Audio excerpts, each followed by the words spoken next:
अभी देश और प्रदेश में बेरोजगारों की समस्या है। यानी बेरोजगारी इतनी अधिक बढ़ गया है कि अब नौजवान भी दुखी नज़र आते हैं। जो कि बेरोजगारी का ये कारण है, तो इसलिए मैं संक्षिप्त में ही मैं कुछ चीज़ों को यहाँ उल्लेख करना चाहूँगा। एक तो जिस प्रकार से झारखंड में ही अगर हम देखें तो 2001 में जो जनसंख्या थी संभवतः 2,67,00,000 ऐसे समथिंग था, और 2011 की जनसंगणना में जो झारखंड की जनसंख्या 3 करोड़ से अधिक चली गई। तो जनसंख्या में उत्तरोत्तर वृद्धि हुई और रोजगार के अवसर जो सृजित होने के लिए हमें जो करना चाहिए था उस पर उस गति से काम नहीं हो पाया। हम सब ने निश्चित रूप से उस पर काम किया, शुरू किया। चूँकि मैं बार बार लोगों से कहता हूँ कि भाई रोजगार चूँकि सरकारी स्तर पर बहुत अधिक जॉब क्रिएट नहीं हो सकता है, क्योंकि वहाँ सीमित है। अगर हम सीधे शब्दों में कहें तो जैसा एक पंचायत है, झारखंड में 4,500 करीब पंचायत है, तो एक एक पंचायत में एक आध पंचायत सेवक होंगे या पंचायत के और एक आध कोई स्टाफ होंगे, तो 5-10 हज़ार लोगों के वहाँ हो सकता है। फिर सबसे अधिक जो जॉब मिलता है वो शिक्षा विभाग है, जहाँ पर प्रत्येक गांव में विद्यालय है, और फिर सुरक्षा से जुड़े हुए कर्मी वो सिपाही है। और उसके बाद अगर आप देखें तो जॉब की कोई बहुत अधिक अवसर नहीं मिलेगा। तो अगर आप दोनों को कंपैरेटिवली आप देखें तो कुल मिलाकर के आप देखें, शिक्षा का क्षेत्र है या पुलिस विभाग है, तो 1,00,000-1.5 लाख जॉब हो सकता है, लेकिन आबादी तो बहुत बड़ी है। तो सबको जॉब मिले, सबको काम मिले, तो इसके लिए एक उपयुक्त वातावरण तैयार करना। तो वातावरण कैसे तैयार होगी? तो मैं बार बार लोगों से कहा करता हूँ, या शुरू में भी जैसे हम भी जब सरकार बनाए तो हमने सबसे पहले रूरल कनेक्टिविटी हमने शुरू की, मैंने गाँव तक सड़कें पहुँचाए, और फिर बिजली हो, क्वालिटी से मतलब है कि एक तो 24 घंटा बिजली भी मिले और पूरा वोल्टेज के साथ बिजली मिले, और फिर सिंचाई की सुविधा यानी पानी की उपलब्धता, पानी को उपलब्ध कराना। अगर और इसके बाद शिक्षा का क्षेत्र को ठीक करना, और शिक्षा भी हमें आवश्यकता के अनुसार हमें किन किन चीज़ों की शिक्षा में हमें सम्मिलित करना। इसलिए एक बात मैं बार बार कहता हूँ कि अगर इतनी बड़ी आबादी को हाथों में काम देना है, तो जिस प्रकार से IIT चलती है, नहीं ITI है, जो छोटे छोटे इंस्टीट्यूशन है, तो उसमें हम कृषि और पशुपालन को भी इसी प्रकार से हम जोड़ करके और हम डेवलप कर सकते हैं, ताकि हमारे गांव के जो बच्चे इसको भी वो सीख सके आराम से कि पशुपालन में क्या क्या सावधानी बरतनी होती है और क्या करना। तो कि उसमें से एक नई तकनीक के साथ उसको जोड़ सकते हैं, क्योंकि आज तो टेक्नोलॉजी का ज़माना है। यूट्यूब में भी बहुत सारे, नेट में भी बहुत कुछ मिलता है, लेकिन उसका थोड़ा सा प्रैक्टिकल कुछ शिक्षा देना, ज्ञान देना, फिर खेती बाड़ी का भी जो सामान्य जो ज्ञान है, ये सारी चीज़ें उनको उपलब्ध कराना।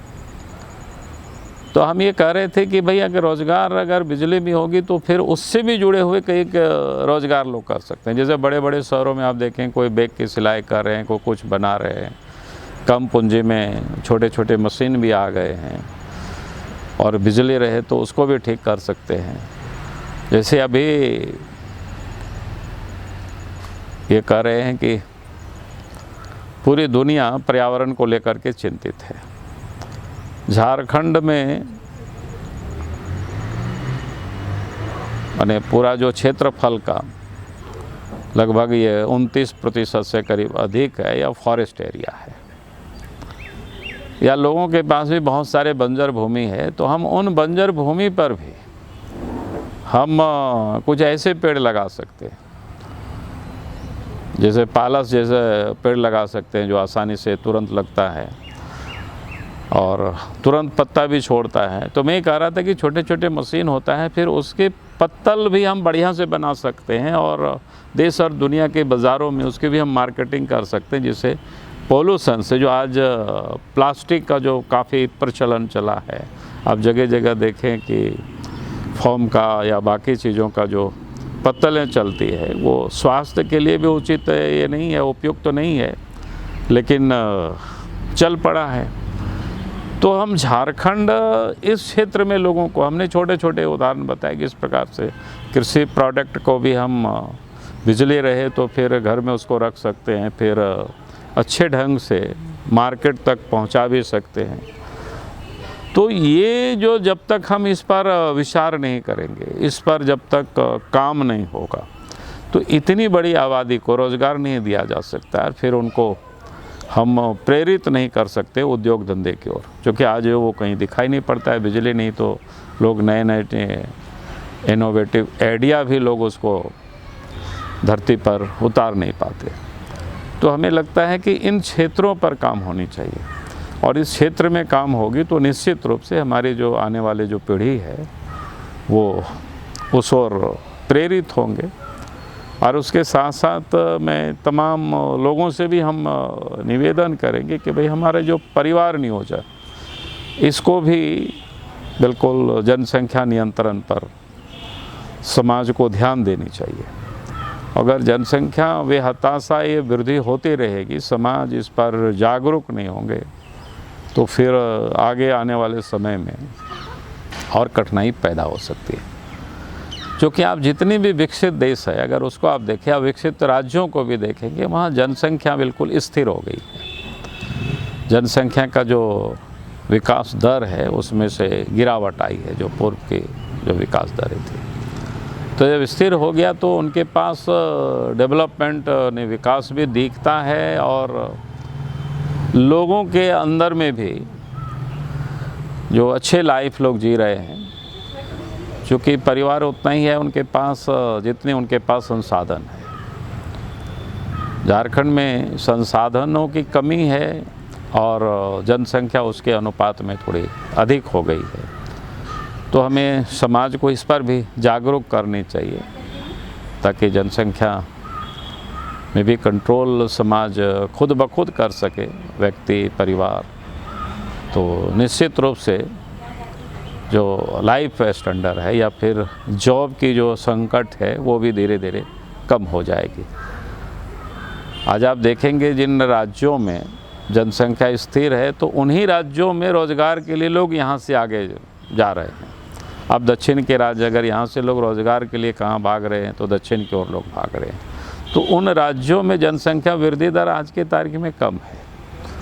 रोज़गार के लिए भी आज विदेश की ओर कहाँ लोग जा रहे हैं, जहाँ पर उनकी जनसंख्या स्थिर हो गई, अब उनको काम करने वाले लोगों की ज़रूरत है, तो फिर लोग वहाँ जा रहे हैं। तो इसलिए आप देखें बड़ी तादाद में लोग यूरोपियन कंट्री की ओर लोग जाते हैं, फिर दुबई की ओर लोग जाते हैं, मुस्लिम कंट्री की ओर लोग भी जाते हैं, जहाँ पर सऊदी या बाकी जो देश है जहाँ पर जनसंख्या कोई बहुत अधिक उनके पास नहीं है, तो उनको काम करने वाले लोगों की ज़रूरत है, तो बाहर से बुलाते हैं। तो फिर अपने देश से बड़ी तादाद में लोग गल्फ़ के कंट्री में लोग काम करते हैं, फिर अमेरिका बड़ी तादाद में लोग जाते हैं काम के लिए।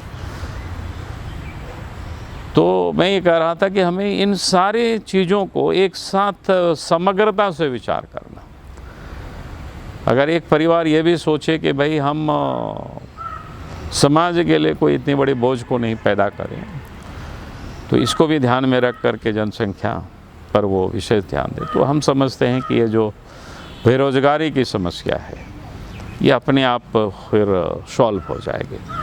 तो मुझे लगता है कि ये जो हमने एक साथ कई चीज़ें कहा कि इसको सॉल्व करने का, एक तो हमने कहा कि सड़क है, बिजली है, पानी है, ये जो शिक्षा है, और उसके साथ साथ हमने कहा कि भी जो जनसंख्या की जो वृद्धि है उस पर भी समाज को या व्यक्ति को ये पहल करनी चाहिए सरकार के साथ साथ, ताकि ये जो विकराल रूप लेते जा रही है बेरोज़गारी की, तो उसको हम सब लोग कम कर सकें।